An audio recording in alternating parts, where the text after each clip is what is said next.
Assalamualaikum warahmatullahi wabarakatuh.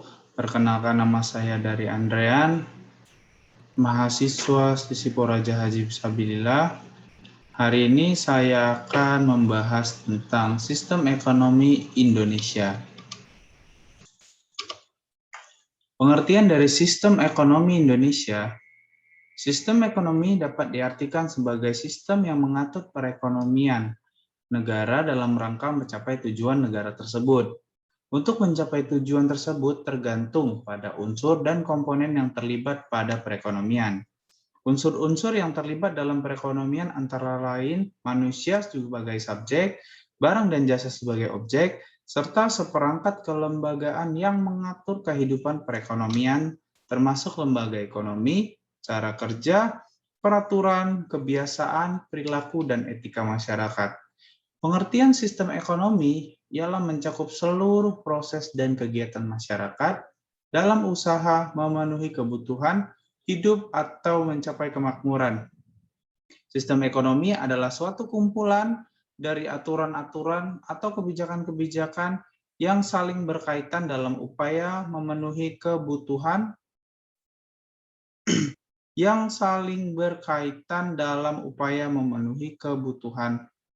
untuk mencapai kemakmuran.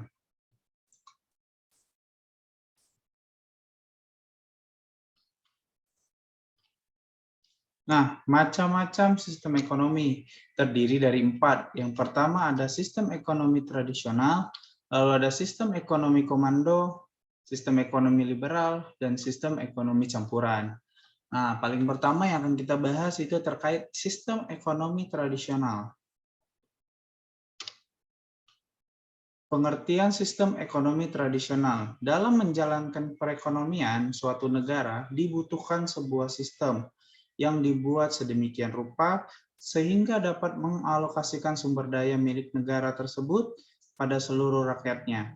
Sistem ekonomi masing-masing negara berbeda dengan negara lainnya. Begitu pula dalam satu negara sistem ekonomi juga bisa berbeda dari masa ke masa. Meski tidak semaju sekarang, pada masa lalu juga terdapat sebuah sistem ekonomi yang sama-sama bertujuan dalam pemenuhan hidup masyarakat. Nah, di sini ada kelebihan dan kekurangan sistem ekonomi tradisional. Kelebihan dari sistem ekonomi tradisional adalah adat dan tradisi menentukan distribusi sumber daya. Akibatnya, hanya akan ada sedikit gesekan antara anggota. Semua orang tahu kontribusi mereka terhadap produksi, apakah itu sebagai petani, pemburu, atau penenun. Para anggota juga mengerti apa yang mereka akan terima. Bahkan jika mereka tidak puas, mereka tidak bisa memberontak. Mereka mengerti berfungsi selama beberapa generasi. Karena ekonomi tradisional biasanya hanya ada pada komunitas kecil. Mereka tidak destruktif terhadap lingkungan seperti ekonomi modern. Proses ekonomi ini tidak memiliki kemampuan untuk menghasilkan jauh melebihi kebutuhan mereka, membuat mereka lebih berkelanjutan daripada ekonomi modern. Itu kelebihannya. Lalu kekurangan dari sistem ekonomi tradisional. Ekonomi tradisional terpapar pada perubahan alam, terutama cuaca. Karena alasan ini, ekonomi tradisional membatasi pertumbuhan populasi ketika panen atau pemburuan buruk orang-orang kelaparan. Mereka juga rentan terhadap ekonomi pasar atau komando. Masyarakat sering mengonsumsi sumber daya alam yang menjadi andalan ekonomi tradisional atau mereka berperang. Misalnya, pengembangan minyak Rusia di Siberia telah merusak ekosistem air dan tundra. Itu telah mengurangi penangkapan ikan tradisional dan mengembalikan rusak untuk ekonomi tradisional di daerah tersebut. Lalu ini adalah ciri-ciri sistem ekonomi tradisional. Yang pertama, menggunakan metode barter. Pada masa lampau, ketika sistem ekonomi yang berkembang saat ini adalah sistem ekonomi yang tradisional, ketika manusia belum mengenal mata uang. Nah, metode barter ini yaitu adalah metode saling bertukar barang. Nah, metode barter ini sangat berkembang pesat pada saat itu karena dinilai sangat efektif. Pada metode barter ini, Orang datang ke pasar untuk saling bertukar barang dengan orang lain, masing-masing membawa barang miliknya untuk ditukarkan dengan barang yang menjadi kebutuhannya. Lalu yang kedua, peran pemerintah yang terbatas. Maksudnya di sini, pemerintah dalam mengatur sebuah sistem perekonomian negaranya hanya ketika sistem ekonomi pemerintah itu sedang berjalan, perekonomian pemerintah hanya memiliki peran yang sangat terbatas. Lalu yang ketiga ada berkembang di sebuah komunitas. Untuk memenuhi kebutuhan hidupnya secara ekonomi, mereka menggunakan cara-cara tradisional yang dianjurkan turun-temurun dari orang yang lebih tua. Sistem perekonomian tradisional ini berkembang pada sebuah komunitas kecil yang dalam kehidupannya sering berpindah-pindah atau nomaden. Lalu yang keempat ada memproduksi sesuai kebutuhan. Mereka memproduksi sesuai dengan jumlah yang dibutuhkan dengan tepat agar berlebih dan terbuang atau kekurangan dalam produksi kebutuhannya. Mereka juga menggunakan metode yang sangat sederhana atau erat dengan tradisi. Metode ini mereka mempelajari secara turun-temurun dan umumnya apa yang diproduksi tetap sehingga sangat mustahil terjadinya persaingan dan perdagangan karena produksi mereka cukup. Hal tersebut juga memunculkan kondisi kehidupan yang tenang tanpa upaya untuk mencari keuntungan. Lalu mulai berkembang setelah mengenal sistem pertanian. Semula sistem perekonomian tradisional lebih erat kaitannya dengan sistem nomaden. Mereka berpindah-pindah dalam waktu tertentu sebagai upaya untuk memenuhi kebutuhannya. Mereka juga memperhatikan kebiasaan migrasi hewan dan mengikutinya. Lalu yang kedua, sistem ekonomi komando. Pengertian sistem ekonomi komando. Pengertian sistem ekonomi komando atau terencana adalah sistem ekonomi yang mengatur investasi dan alokasi modal sesuai dengan rencana-rencana ekonomi dan produksi yang telah direncanakan. Ekonomi terencana sering dikaitkan dengan sosialisme dan dalam sejarah didukung serta diimplementasikan oleh negara sosialis Marxis dan Leninis. Menurut Chester A. Beman, merupakan suatu kesatuan yang terpadu secara holistik. Di dalamnya ada bagian-bagian dan masing-masing bagian itu memiliki ciri dan batas sendiri diatur oleh pemerintah. Kalau menurut Dumatri, tahun 1996, suatu sistem yang mengatur serta menjalin hubungan ekonomi antar manusia dengan seperangkat kelembagaan dalam suatu ketahanan atas kewenangan, semua diatur oleh pemerintah.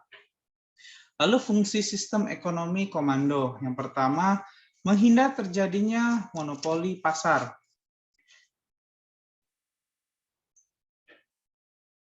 Menghindari terjadinya monopoli pasar ini yang menjadi tujuan penting dalam sistem ekonomi komando dengan semua aktivitas ekonomi dan badan usaha dikuasai oleh pemerintah sehingga tidak ada kalangan yang akan menguasai pasar. Persaingan fungsi pemerintah akan memenuhi kebutuhan semua masyarakatnya secara merata tanpa membeda-bedakan suatu kalangan. Lalu meningkatkan kekuatan industri. Fungsi pemerintah di sini akan mulai untuk merealisasikan proyek-proyek besar.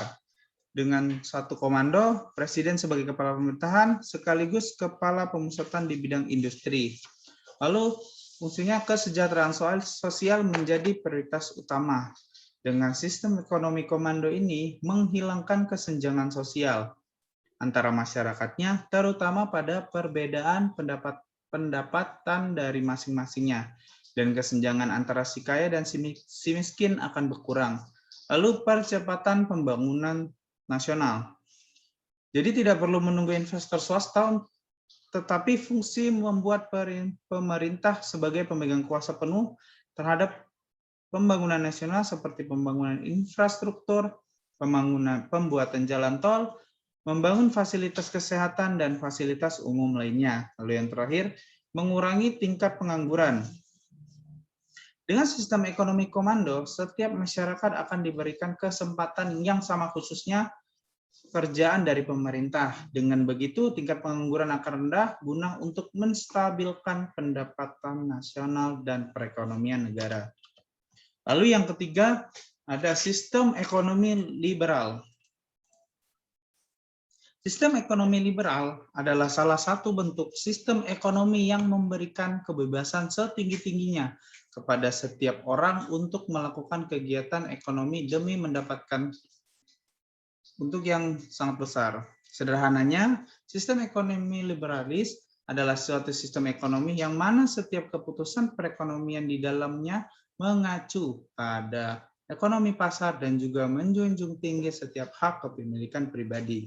Sistem ekonomi liberal ini sering dikaitkan dengan sistem ekonomi kapitalis, di mana pemerintah memiliki potensi untuk melakukan intervensi agar tidak ada monopoli antar pihak swasta yang bisa membatasi kebebasan orang banyak dalam membuat suatu keputusan.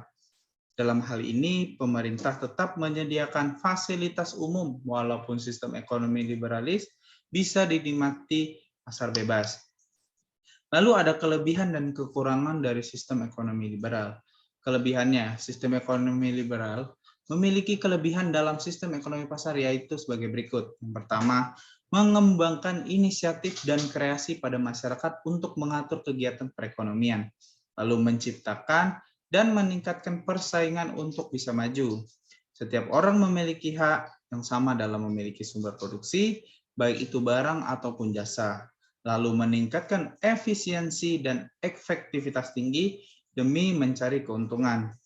Menciptakan barang berkualitas tinggi agar bisa laku di pasaran, hak untuk memilih sektor usaha tertentu disesuaikan dengan kemampuan yang ada.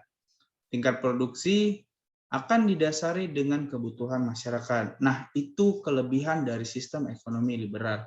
Lalu, ada kekurangan dari sistem ekonomi tersebut. Yang pertama, monopoli terjadi di mana-mana pada lapisan masyarakat, lalu menyamaratakan suatu pendapatan karena tidak mudah untuk dilakukan karena persaingan pasar bebas. Masyarakat yang kaya akan semakin kaya dan yang miskin akan tetap miskin. Timbulnya persaingan yang tidak sehat, berpotensi terjadi krisis ekonomi, dan yang terakhir pengguna sumber daya alam yang sangat berlebihan. Lalu pengaruh sistem ekonomi liberal bagi negara Indonesia. Peraturan sistem ekonomi yang telah diciptakan oleh Thatcher dan Reagan pun semakin nyata dengan adanya peraturan yang berhubungan dengan pasar global, seperti liberalisasi dan privatisasi. Washington konsensus yang memiliki peran besar terhadap kebijakan ekonomi yang telah dibuat oleh International Monetary Fund atau IMF dan World Bank, serta adanya pengutamaan dalam aspek materialistik untuk Indonesia sendiri.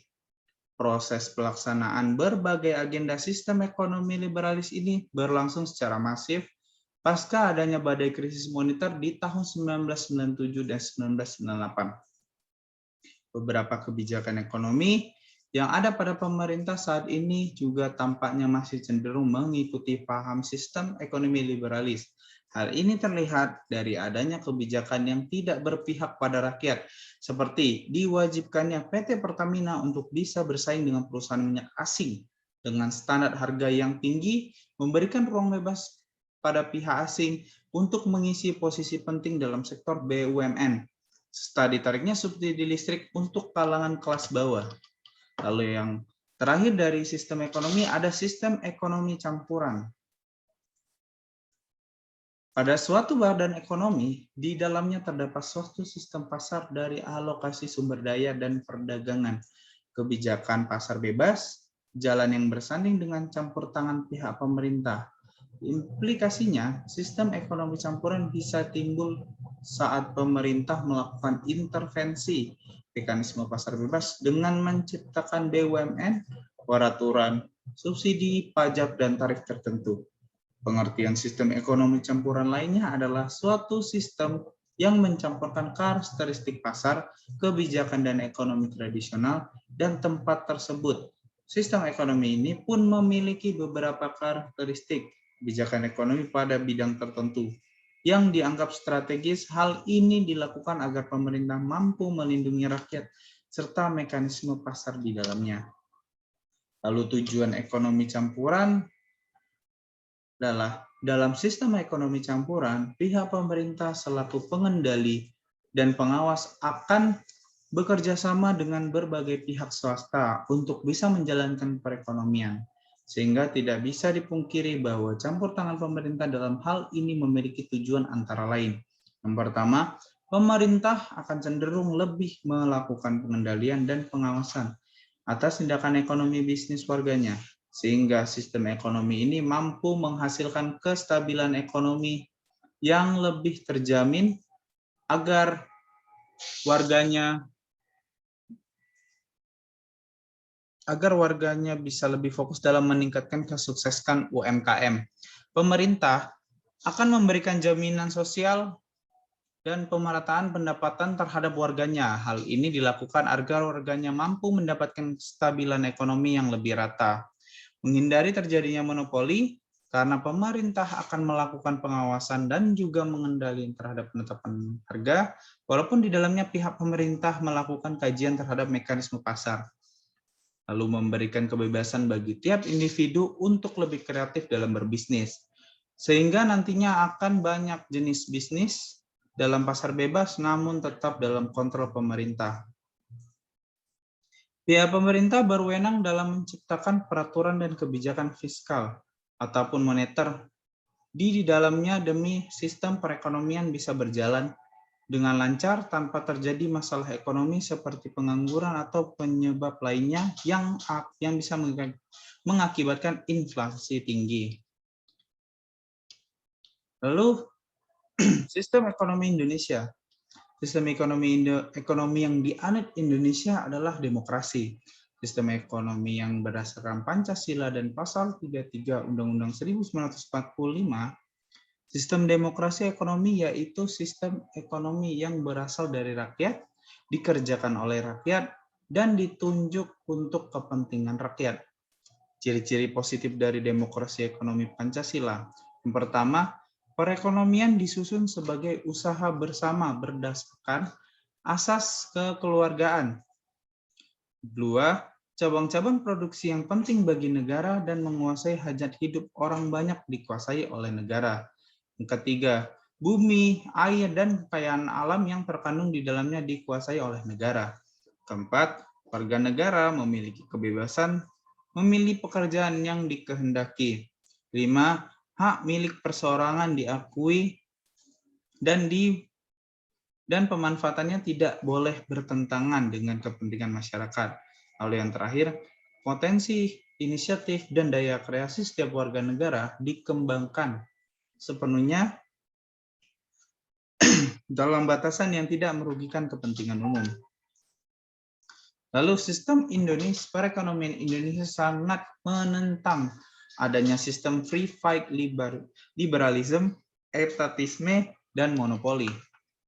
Free fight liberalisme ialah adanya kebebasan usaha yang tidak dikendali sehingga memungkinkan terjadinya eksploitasi kaum ekonomi yang lemah dengan dampak semakin bertambah luasnya jurang pemisah kaya dan miskin.